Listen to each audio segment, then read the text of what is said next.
Hoje a gente vai bater um papo sobre os jogadores que são mais odiados pela torcida do Chelsea atualmente. A gente vai entender se faz ou não sentido esse ódio que eles têm por esses jogadores, sendo eles Madueke, Christopher Nkunku, João Félix, Mark Gui, Jadon Sancho e Robert Sanchez. Estes são os jogadores. Recentemente até Cole Palmer tá virando meio que um desses alvos, o que é engraçado, né? Quando você olha de fora de outra torcida você pensa, pô, até ele, cara. Sim, e a gente vai tentar entender esses casos aqui hoje e chegar na conclusão se faz sentido ou se é apenas mais uma narrativa ou a falta de entendimento do que realmente está acontecendo e qual o real problema. Para quem não me conhece, eu sou o Corvo, apresentador desse canal. Seja muito bem-vindo ao Plano Plus. Para um jogador ele ser odiado por uma torcida, ele tem que fazer alguma coisa, ok? Ele tem que ter feito alguma coisa. Por exemplo, você pega o caso de Lukaku, ele chegou aqui, fez 1001 promessas e depois não jogou nada e quis ir embora. E para ir embora, ele foi lá e detonou Chelsea, detonou o treinador dele. Foi uma merda, porque gastaram muito dinheiro nele, investiram muito. Talvez uma pessoa com um pouco mais de respeito, pela própria carreira até, pela grana que foi gasta, ele ia se dedicar ao máximo pra tentar render, cara. Ele ia fazer de tudo pra...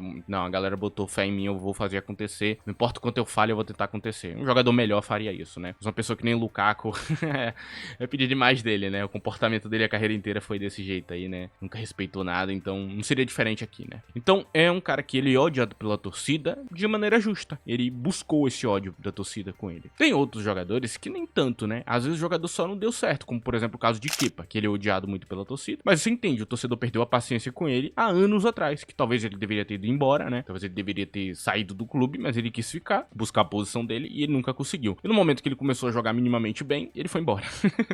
E aí a gente pega ali um recorte bem negativo com ele. E tem alguns ódios assim que você olha e fala, pô, faz algum sentido até a torcida desgostar desse cara, odiar ele, ser uma pessoa mal vista pela torcida. Agora, tem alguns casos que não, cara. Tem alguns casos que passam do limite. E eu falo isso porque eu acompanho várias torcidas, eu acompanho vários perfis diferentes. E nesses perfis, eu nunca vi a galera odiar gratuitamente um jogador. Ele tem que ter feito alguma coisa de verdade. O que tem acontecido é que no Chelsea tem sido diferente. No Chelsea você odeia um jogador até antes dele entrar. E aqui a gente começa a ter um problema. Faz sentido você odiar um jogador antes dele entrar no clube? Faz. Ele é do rival e ele vai jogar no seu clube. E aí tu, pô, eu odeio esse cara que tá no rival e vai vir pra cá? Aí faz sentido. Vira folha, veio pro meu clube, não gosto desse cara. Tudo bem. O cara que veio pro teu clube é um criminoso, né? E de alguma forma ele arrumou um jeito de se safar da prisão. Tem um caso aí que acontece, tem clube que tem esse tipo de cara lá, né? E aí tem esse cara jogando no teu clube, tu sabe que o cara é um escroto e tu não vai gostar do cara jogando no seu clube. Faz sentido nesse caso. Agora, o que tem acontecido no Chelsea não é isso, cara. O que tem acontecido no Chelsea é a galera odiar o cara de uma maneira bizarra e sem sentido e não dar chance de tentar ver a parte positiva do jogador. Eles não dão a chance. E aí, essa galera, às vezes ele vem aqui na aba de comentários do meu canal e acha que a opinião deles é a mesma que a minha, ou é parecida, ou é igual. Porque talvez ele veja que, sei lá, ele acha que eu tenho algum conhecimento muito bom e dizer que o dele também é parecido. Então ele quer que a opinião dele seja a mesma da minha, sem ouvir a minha opinião, em primeiro lugar. Então ele deposita que a minha opinião é parecida com a dele. É bizarro. Acontece aqui com uma frequência muito grande no canal. E eu particularmente não gosto dessa galera. Eu acho eles bizarros da cabeça. Não temos opiniões parecidas. A gente pode ter opiniões diferentes, às vezes pela visão de cada um do futebol. Como cada um enxerga o futebol. Eu enxergo o futebol de uma maneira um pouquinho diferente, talvez, né? Até porque eu acompanho pessoas de outras torcidas. Eu vejo a visão deles sobre os nossos jogadores. Eu vejo a visão de outras pessoas sobre a instituição Chelsea. E eu não fico ofendido, né? A maior parte do tempo ali, quando alguém faz um vídeo crítico ao Chelsea, eu não reajo a esse vídeo, né? Tem no Twitter ali um jornalista que ele ficou gastando o Chelsea durante uma época e a torcida reagia de maneira muito negativa a ele. Eu nunca reagi, eu nunca xinguei o cara e eu nunca vou fazer isso, porque ele, como jornalista, está exercendo a função dele e no direito dele de fazer críticas à instituição. Eu não vou reagir como uma criança em cima dele. Assim como também eu acompanho outras pessoas que têm visões diferentes, eu também não vou reagir a isso, né? Teve uma época, por exemplo, que o Eurofoot fez um vídeo do Chelsea e a galera começou a xingar o Eurofoot, eu vi nas páginas do Chelsea, falar um bocado de coisa, sendo que o vídeo não tem nada demais, mano. O vídeo é completamente didático, educativo, como sempre, né? Um ótimo vídeo, o Eurofoot sempre produz ótimos vídeos, né? E isso é uma coisa que a galera talvez não entenda. Se você tem uma opinião diferente de outra pessoa, você não deveria parar de seguir a pessoa, você não deveria odiar a pessoa. Você só deveria entender que se você tem uma opinião diferente da pessoa, ninguém vai morrer por isso. Tudo vai continuar como está. E esse é um ponto que talvez alguns torcedores não tenham. E aí a minha visão do futebol é muito baseada talvez na parte tática do jogo, talvez entender detalhes que algumas pessoas não sabem. E aí esse cara, ele acha que ele sabe tudo, ele acha que ele tem a razão, as respostas de tudo, e na cabeça dele, como ele já sabe tudo, ele não vai aprender nada. Se eu, que tenho um bom conhecimento de futebol e entendo a parte tática, entendo detalhes que às vezes as pessoas não pegam e eu consigo explicar para as pessoas e aí realmente deixar claro alguma questão complexa na cabeça da pessoa, entendo que eu não sei tudo, que por exemplo um treinador de futebol sabe muito mais do que eu, um treinador que se acha ruim, ele sabe muito mais de futebol do que eu, porque ele ele tá lá na prática, ele entende o que é o dia a dia do futebol. E eu não, eu tô aqui no YouTube gravando vídeo. E é uma coisa que eu já falei aqui no canal várias vezes, né? Eu não sei mais que treinador de futebol. Eu não sou treinador de futebol. E tem gente que acha que, não, tá, é a mesma coisa. Não é, não é. E eu tenho conhecimento suficiente pra saber que não é. E eu tenho uma noção de que eu não sei tudo. E por eu não saber tudo, eu continuo aprendendo todo santo dia, né? Todo santo dia, quando eu vejo uma opinião diferente da minha, eu tento entender se é verdade ou não. Tento procurar fontes e tudo mais. Então eu não discordo da opinião de primeira. Eu tento simplesmente ver os pontos que a pessoa trouxe e ver se é verdade ou não. Agora, se eu tenho um conhecimento claro e objetivo da coisa, eu vou discordar da pessoa e vou mostrar meus pontos. Se a pessoa não concordar comigo, tá tudo bem. Eu não vou brigar com a pessoa nem nada. A pessoa não tem obrigação de concordar com a minha opinião, cara. A vida não vai acabar por isso. E o problema é que tem uma galera que não entende esse detalhe. E se você não entende esse detalhe, você vai vir aqui e vai achar que, por exemplo, minha análise ela tá super errada porque você viu o jogo e achou que o jogador jogou mal. Só que aí você vai ter que entender o que o jogador precisava fazer em campo, o que o treinador pede dele. E aí, quando você entende o que o treinador pede, tu começa a entender, pô, tem alguma coisa errada na minha visão, cara. Eu talvez não esteja entendendo bem a ideia do treinador, preciso estudar mais. É assim que, normalmente, né, eu consigo fazer os vídeos ali de montando elenco, por exemplo, eu vou tentando entender o que o treinador quer. E não é a minha opinião, é o que o treinador quer. Eu tento interpretar e trazer da melhor maneira possível. Nem sempre é perfeito, né, às vezes acaba errando. E às vezes tem o fator humano que eu não posso ir contra, né, como, por exemplo, o treinador tem um jogador que é interessante pra ele, mas ele odeia o cara, ele não se dá bem com o cara e manda o cara embora. O que eu posso fazer, né? Seres humanos às vezes não se dão bem. Tem sempre esse fator aí pra atrapalhar as coisas. Ali no meu Twitter, né, é muito comum você ver eu discordando de uma galera da visão do que eles têm do jogo. Então eles falam X no jogo, tem uma galera falando um monte de coisa, às vezes muitas respostas rápidas, e eu lá no meu Twitter, @ddcorvo, tá aí na tela inclusive, se quiser me seguir, eu vou lá e discordo dos caras, e eu vou lá e dou meus pontos. Ó, eu acho que é por isso aqui que o jogo tá dando errado. Só que aí tu vai ler o que eu falo e o que a pessoa fala, tu vê que eu tô batendo na parte tática do jogo, falando sobre detalhes, e aí tu percebe, pô, eu acho que a opinião desse cara tá mais dentro da realidade do que a culpa é desse cara aqui que tá destruindo nosso time. E aí tu começa a entender, pô, isso aqui é uma opinião histérica, né? Isso aqui é uma opinião lógica, né? Que faz sentido, tá pautado na realidade. E aí você começa a debater dentro dessa opinião lógica. Começa a debater, não, eu acho que o treinador tem essa interpretação tal e tudo mais. Aí faz mais sentido. E aí quando você pega os casos desses jogadores, é bem nessa vibe aí, cara. É gente que não tem conhecimento de uma parte do que tá acontecendo ali dentro, vai fomentando narrativa em rede social no Twitter, né? Na maior parte do tempo, onde a galera só fala coisa nada a ver. E aí vai fomentando uma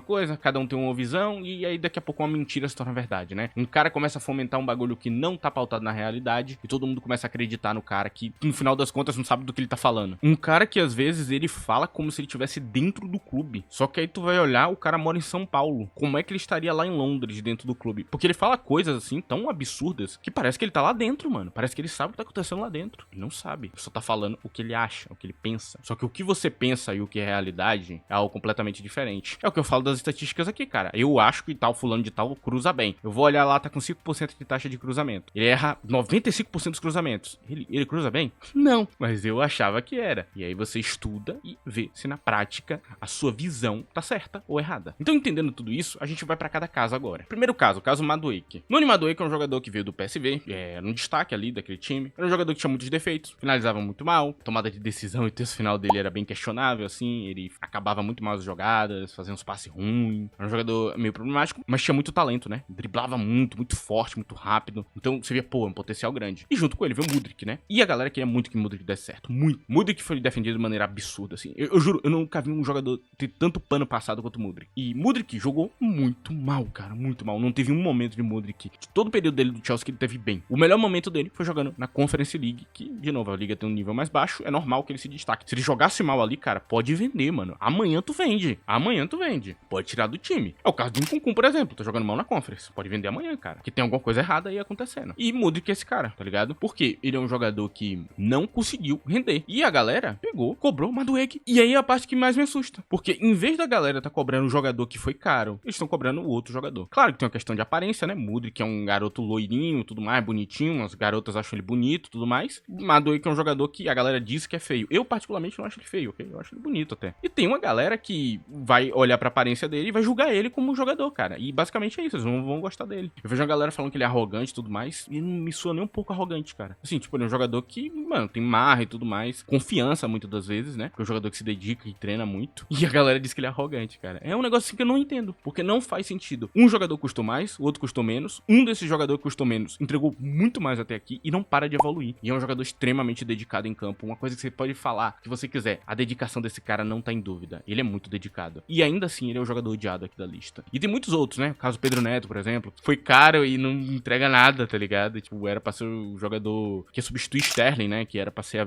a substituição dele, e ele é pior que Sterling muitas das vezes. E aí a galera não cobra esse jogador, cara. Não tem o que falar, cara. A galera trata Madueke muito pior que Mudryk, sendo que ele entregou muito mais até aqui. E foi muito mais barato. E demonstra muito mais vontade em campo. Não faz sentido nenhum, cara. Nenhum. É a pior narrativa de todas. Assim, é um jogador muito odiado. É sério. Eu juro pra você, eu nunca vi tanta gente pedindo pra um jogador sair do time. Mudryk...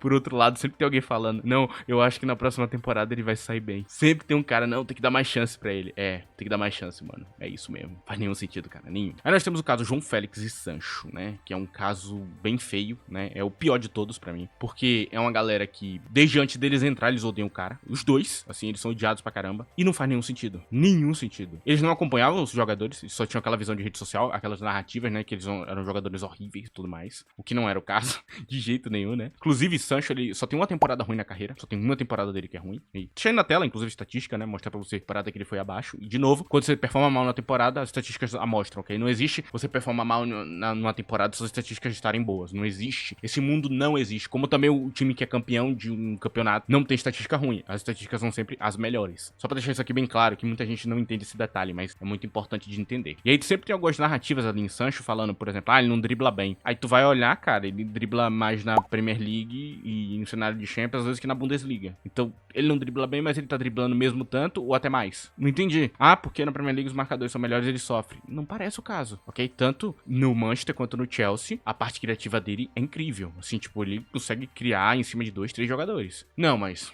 Veja bem, ele não faz gol, fato. E aqui a gente tem que entrar nesse detalhe. Sancho não faz gol porque ele não chuta. Por que Sancho não chuta? Em primeiro lugar, porque o treinador, o ponta, não tem muita oportunidade de chutar mesmo. Realmente num ângulo que vai dar um gol. Todos estão saindo mal, inclusive, tirando o Madueke, que volta a falar que ele é um jogador diferente, que se posiciona diferente, faz coisas diferentes. E aí ele faz além do treinador, e nem sempre o treinador gosta quando ele faz isso. Mas, o caso de Sancho, por exemplo, é o caso de um jogador sem confiança. É o caso de um jogador que tá vivendo alguma coisa ali na vida pessoal, tá vivendo problemas psicológicos. E eu já tinha falado sobre isso aqui no canal, a galera que tá mais inteirada sabe que ele viveu esse momento. E é um jogador estranho, mas que pode se recuperar. Ele é um jogador que tem muito talento, que pode se tornar um grande jogador aqui. E esse ódio que existe em cima dele não faz sentido. Até porque a temporada dele, em comparação aos outros pontas, é muito boa. Ele é um dos melhores. Ele é o segundo melhor ponta que a gente tem em atividade, né? É Madueke e Sancho. Por que ele é odiado? Não entendo. Eu volto a falar, Pedro Neto, ninguém fala nada. Ninguém faz uma crítica a esse jogador, cara. Não faz sentido. João Félix é pior ainda, cara. Assim, eu entendo que o João Félix saiu, cara. Eu também teria saído. O ódio que ele recebeu desde que ele chegou é surreal, mano. Assim, é um bagulho assim que é bizarro. E você quer ver que eu vou provar que isso aqui tá acontecendo? A torcida do Milan, atualmente, não gosta de João Félix. Muita gente pede pra ele ir embora e tudo mais. Mas não chegou nem na metade do que ele ouviu no Chelsea jogando bem aqui. Eu não sei o que dizer mais, mano. Porque se jogando bem aqui, ele tava sendo odiado de um jeito absurdo. Imagine jogando mal no Milan e ele não recebe o mesmo nível de ódio. Por que ele continuaria aqui, cara? Sendo que a torcida odeia ele de verdade, assim, tipo assim, ódio mesmo. Tipo assim, é que ele morra se possível. Não tem o que eu te falar mais, mano. Assim, são casos que é feio, porque os caras não deram nenhuma oportunidade, nenhuma chance. É tipo, eu odeio esse cara desde o primeiro dia que ele chegou. Tudo que ele fizer de bom eu vou diminuir, tudo que ele fizer de mal eu vou aumentar. É assim que funciona. Tem uma galera da torcida que é assim. Galera que usa qualquer tipo de argumento pra dizer que, não, se fulano de tal tivesse... Não seria melhor. Provavelmente estaria no mesmo lugar. Enfim. E aí nós temos Mark Gui, nosso querido Mark Gui. É um jogador que a galera botou uma expectativa irreal, né? Quem acompanhou o meu vídeo não colocou. Eu expliquei exatamente o que era esse jogador. É um jovem, saiu da base agora, não tem que entregar nada. Eu falei que ele precisava pelo menos um ano de adaptação. É um jogador que você tem que enxergar como você olha Tariq Jorge, e não como você olha um reserva. E aí você tem que questionar a direção. Por que esse cara é o número 2? Porque a direção gastou um absurdo pra contratar ele. Ele ganhou um super salário, e eu tô falando de salário, não de transferência, ok? Em cima disso, a gente tem um jogador que vai precisar jogar, porque o salário é muito alto. E aí tu tem que reclamar com a direção, né? Que não teve um plano claro pro jogador. É um jogador que também é odiado bastante, e que não faz sentido até porque quando ele começou a jogar, ele joga bem, né? Ele joga direito, ele demonstra sinais bem positivos, inclusive, cara. É um dos poucos que demonstra muito sinal positivo. E a galera não entende o que cobrar do jogador e cobra coisas que não fazem sentido. Porque você tem que entender que fase o jogador tá. Aí nós temos Christopher Nkunku, né? Que é um dos jogadores mais odiados do Chelsea. Faz algum sentido de algum ponto de vista. Pô, ele é um 9, não tá finalizando bem, não tá fazendo gol. Tem 9s que passam um tempão sem fazer gol. Acontece em muitos clubes, ok? Acontece mesmo. E tem vários motivos pra isso. Eu já expliquei aqui no canal que ele não combina com a ideia de Enzo Maresca. Eles tentaram fazer acontecer, não deu certo. Era uma tentativa que devia ter acontecido. fazido, o teste era pra ser feito, mas hoje em dia dá pra ver que não tá dando certo. E é um jogador que cada dia mais perde a confiança em campo, não tem confiança pra fazer nada em campo, tá jogando cada vez pior. É um caso claro aqui de um jogador que tá piorando. Agora, isso quer dizer que ele é o pior jogador do mundo, que o time tá mal porque ele tá aqui? Não. Ele tá sendo usado como bode expiatório da torcida. Tem muito torcedor que fala que o Chelsea só tá mal porque Nkunku começou a jogar e Nicolas Jackson tinha lesionado. Não é o caso, né? Jackson voltou, a coisa continua igual. E aí você começa a entender que é uma narrativa. E também, Nkunku, ele tá jogando tão mal assim, cara. Aí eu vou deixar a estatística na tela. E aí eu vou voltar a repetir o que eu acabei de falar. E note que isso aqui não é uma opinião minha, é um fato, ok? Não estou opinando. Se você tem boas estatísticas, você não está jogando tão mal assim. Você não é o pior jogador do mundo. Tem alguma coisa errada. Se um jogador ele performa muito bem estatisticamente, e ele tá performando mal em uma coisa só, né? Que é o quesito gol, né? Você pode ver que ele tá perdendo muita oportunidade, o XG dele tá bem maior do que os gols que ele marca. Tem alguma coisa errada aqui. Tem algum detalhe a mais que tá faltando nesse quebra-cabeça. E aí eu puxo aquela coisa da minha visão, né? Eu enxergo futebol de uma maneira. Eu conto com coisas que o jogador faz em campo que a galera não conta, que talvez nem entenda o que ele devia fazer. Se estatisticamente esse cara tá performando bem em uma parte, e em campo você diz que ele é o pior jogador do mundo, que ele é o pior lixo que já pisou no seu time, e inclusive ele tá ali perto da artilharia do clube, tem alguma coisa errada. E não é comigo não, é com você. Pode acreditar. Tem alguma coisa errada na tua análise. Tá faltando algum detalhe aí. E sim, eu sei que ele tá perdendo gols. E eu nunca omiti esse fato. Eu sempre deixei claro, ele não tá indo bem na camisa 9. Agora, o que eu posso fazer, né? Se ele não ir bem na camisa 9 e ele não encaixar na posição, significa que ele é o pior jogador do mundo, aí a gente vai ter que discordar um pouco, né? A gente vai ter que concordar em discordar, porque eu não vou aceitar sua opinião nunca na minha vida, porque aí seria duas pessoas falando merda. E aí nós temos o caso Roberto Sanches. Esse caso é justo. A torcida não tá errada em cobrar de Roberto Sanches, porque ele realmente falhou muito. Pra um goleiro, ele não pode falhar tanto. Se ele fosse o camisa 9, se ele perdesse a bola toda hora, tá tudo bem. É um camisa 9, perdeu a bola não, campo de defesa do cara. Agora, tu perde a bola na cara do gol e faz, sei lá, o Arsenal empatar, fulano de tal ganhar da gente. É bizarro. Óbvio que você tem que cobrar. É um goleiro que é ruim. É ruim mesmo, não tem o que fazer. No Brighton ele já era assim, cara. Roberto De Zerbi expulsou esse cara de lá, velho, porque achava ele horrível. E a gente foi lá e contratou, né, por 20 e poucos milhões. Bizarro, cara. E aí a direção tá tentando meter igual abaixo, o treinador também, e a gente não aceita, né? A gente vai olhar e vai falar, isso aqui tá errado. E é um dos poucos casos aqui que é justo. Não é uma narrativa. Realmente esse cara falha muito. Assim como o Naná do Manchester United, que é bizarramente ruim, cara. Você não tem o que falar. São goleiros ruins. Ponto final. E é o único caso aqui que eu acho justo. Se você tá gostando desse vídeo, dessa análise, não esqueça de deixar o like nesse vídeo. Também tem a opção de hype aí. Se você tiver no smartphone, tem na aba de comentários. Passa pro lado, tem um hype gratuito que você pode me dar e ajuda esse vídeo a chegar a mais pessoas. E, cara, tem alguns casos aqui que vocês vão achar que é a mesma coisa. Que, por exemplo, o caso do Nicolas Jackson. Não é. O caso do Nicolas Jackson, ele é muito diferente. Por quê? Aí tem uma galera que acha que ele é craque, tem uma galera que acha que ele é um bagre horrível, ruim, o pior jogador da camisa 9 do Chelsea. Os dois estão errados. Os dois estão errados. Se você pega a opinião de um cara que não é torcedor do Chelsea, você vai ver que a opinião do cara é: pô, ele tem talento até, mas ele perde muito gol, é um jogador meio ruim. É a visão dos caras. Dentro da bolha, tem uma galera que vai adorar ele e tem uma galera que vai odiar. Os dois estão errados por quê? Porque ele não é um jogador tão ruim assim, não é. Ele seria um excelente número 2 assim, quase como ter uma reserva de luxo, porque ele realmente é um jogador com muito talento, tem evoluído muito bem. Assim, pra o quesito evolução de jogador, ele tá na fase certa, assim. Ele vai evoluindo, tipo, vários quesitos ali, movimentação, inteligência e tudo mais, ele tem evoluído no momento certo. Agora não vai acontecer o milagre do dia pra noite, ele vai se tornar Haaland, né? Que é o que a galera quer. Não vai acontecer. Então, ele não é um craque e ele também não é um bagre. Se o cara que você acompanha fala que o Nicolas Jackson é muito bom, craque, fica exagerando o jogador, cara, pare de acompanhar, mano. Ele tá literalmente mentindo na tua cara. Você vai realmente aceitar um cara mentir na tua cara, sendo que você assiste os jogos? E se um cara, ele, tipo, tá desgostoso da fase do Chelsea e vai lá e deposita tudo em Nicolas Jackson, é o mesmo que eu falei de Nkunku. Não faz nenhum sentido. Cara, e eu deixo bem claro que eu nunca individualizei a culpa em Nicolas Jackson, cara. Em nenhum momento eu individualizei ela nele. Inclusive, tem uma galera que talvez tenha dificuldade em interpretar coisas. E quando ele vai lá e faz uma partida horrorosa e ele estraga a partida, eu vou ter que criticar pesadamente nele. Mas no jogo seguinte, ele joga bem, eu vou falar bem, como eu fiz aqui no canal. Isso é ser imparcial, meu amigo. Agora, tem uma galera que quer que eu fique detonando o jogador todo jogo, mesmo quando ele joga bem. E tem uma galera que quer que eu goste de um jogador, mesmo quando ele joga mal. E eu não vou fazer nenhum dos dois. Eu não vou agradar nenhum de vocês. Porque isso é narrativa e narrativa cai por água abaixo, né? O tempo mata qualquer narrativa, cara. Qualquer uma que você imaginar. A gente pega um monte delas que é fomentado por uma galera e, cara, com o tempo, tudo vai por água abaixo. Por isso que eu nem discuto tanto, né? Eu faço esse vídeo aqui mais de uma maneira didática, né? De tentar mostrar outros pontos para as pessoas e tudo mais. Enfim, cara, esse vídeo tá chegando no final. Eu agradeço a presença de todos. Agradeço você que deixou o like. Agradeço você que ajuda o canal a continuar. Muito obrigado. Tchau.